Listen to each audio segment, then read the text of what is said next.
Над обширными равнинами заповедника Масаи-Мара медленно поднималось алое солнце.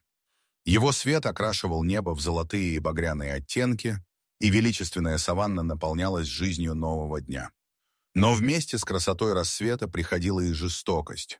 Стая пятнистых гиен столпилась вокруг туши молодой зебры. Громкое рычание и звук рвущейся плоти эхом разносились по бескрайней степи. Среди хаотичного гомона робко пробиралась молодая самка, ожидавшая потомства. Ее шерсть была спутанной и тусклой от голода, а тело ослабло. В долгий сухой сезон она пыталась протиснуться поближе к мясу, надеясь добыть хоть немного пищи.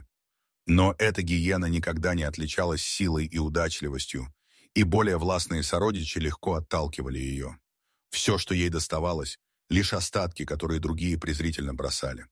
Засуха привела к нехватке еды, и каждая схватка у туши становилась отчаянной борьбой за выживание. Когда самка решилась протянуть пасть к сочному куску мяса, вперед бросилась вожак стаи. Взрослая самка по имени Найма, с дикой яростью. Она вцепилась в плечо молодой, вонзая острые зубы глубоко в плоть.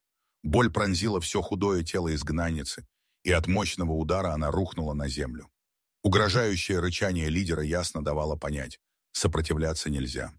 Остальные члены стаи равнодушно наблюдали за сценой. Для них это было естественным порядком вещей, частью суровых законов их вида.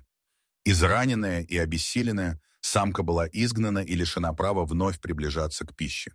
С трудом поднявшись, она покинула охотничьи угодья. Каждый шаг давался мучительно. Тяжелый живот с будущим детенышем отнимал силы, а кровь сочилась из раны на плече. Дни превращались в мучение. Ее скудный рацион составляли лишь жуки, редкие ящерицы и капли росы, найденные утром на траве. Одиночество и голод постепенно разрушали ее тело, но материнский инстинкт заставлял идти вперед. Спустя время она совсем покинула территорию стаи и вышла к тихой поляне на краю заповедника. Здесь, вдали от других гиен, ее никто не атаковал. Но вместе с этим приходила и другая опасность – абсолютная нехватка пищи и угроза нападения хищников. Когда солнце клонилось к закату, она нашла укрытие в небольшом дупле в земле и стала расширять его лапами, готовя убежище для родов. Вскоре ее тело пронзили сильные схватки. Она стонала от боли и истощения, дрожала всем телом, ее шерсть пропитывались потом и кровью. После долгих мучительных часов на свет появился маленький щенок, покрытый пленкой. Мать осторожно разорвала оболочку и вылизала новорожденного, заставив его вдохнуть первый раз в жизни. Слабый писк разнесся в ночи, детеныш искал молоко. Но у самки было лишь несколько скудных капель. Она прижала малыша к груди, защищая от ветра своим телом. Ее глаза, полные усталости, все еще сияли решимостью сохранить жизнь своему ребенку. Ночь прошла тревожно. Самка не раз просыпалась, проверяя дыхание щенка, опасаясь, что холод унесет его жизнь. На рассвете ее рана опухла и гноилась. Двигаться стало почти невозможно. Пищи и воды по-прежнему не было, лишь редкие капли росы на листьях травы. Но она не оставляла малыша, прижимая его к себе и оберегая от любого шороха в кустах. Ее силы таяли. Глаза затуманивались усталостью. И вдруг издалека донесся непривычный звук. Рев двигателя патрульного джипа. В нем ехал опытный рейнджер Даниэль Кавумба, охранник заповедника Масаи-Мара.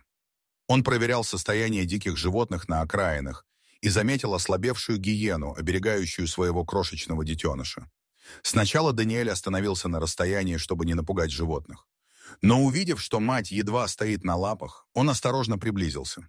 Щенок смотрел на него широко раскрытыми глазами и не проявлял страха, будто чувствовал, что человек пришел с добром. Даниэль достал аптечку, сделал гиене обезболивающий укол и вызвал ветеринарную группу. Когда прибыла команда спасателей, они аккуратно подняли израненную гиену на носилки и перенесли в машину. Даниэль держал детеныша на руках всю дорогу, постоянно проверяя дыхание и реакцию.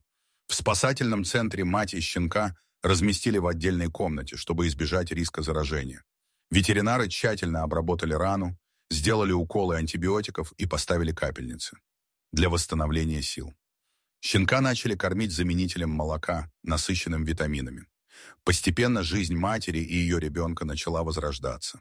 В первые дни гиена-мать оставалась очень слабой. Почти все время лежала и ела лишь мягкое мясо, приготовленное персоналом. Зато ее детеныш крепчал, глаза раскрывались шире, лапки становились увереннее. Даниэль навещал их каждый день, мягко разговаривая, помогая привыкнуть к человеческому присутствию. Неделя за неделей силы возвращались. Мать снова проявляла защитный инстинкт, вставала на лапы, когда к ним приближался незнакомец. Щенок рос, его шерсть становилась более гладкой, пятна ярче. Для них построили просторный вольер с травой и тенью деревьев. Здесь мать учила сына кусаться, тянуть и играть, как это делают в дикой природе. Ее мышцы укреплялись, гибкость возвращалась. По утрам Даниэль наблюдал издалека и улыбался, глядя, как щенок резвится рядом с матерью. Сотрудники центра создавали условия, приближенные к дикой природе.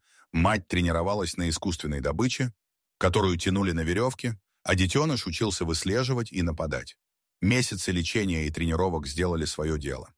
Ветеринары подтвердили, мать и детеныш готовы к жизни в полудиком секторе заповедника. Там они осваивали охоту на мелких животных, тренировались распознавать запахи и следы. Сначала добыча часто ускользала, но вскоре охотничьи рефлексы обострились. Мать снова стала такой же сильной, как когда-то в расцвете, а ее сын стремительно взрослел. Через несколько месяцев они уже могли самостоятельно добывать себе пищу. И настал день окончательного освобождения. Рано утром рейнджеры отвезли гиену и ее детеныша к просторам саванны. Дверь клетки распахнулась. Они колебались лишь мгновение, а затем шагнули навстречу бескрайней свободе. Даниэль стоял вдали и смотрел, как их фигуры исчезают в высокой траве. Его сердце переполняла радость. История изгнанницы, которая выжила благодаря материнской любви, стала символом стойкости. Дорогие зрители, что вы думаете об этой истории? Расскажите, пожалуйста, в комментариях. А если вам понравилось это видео, то ставьте лайк и подписывайтесь на наш канал. До свидания.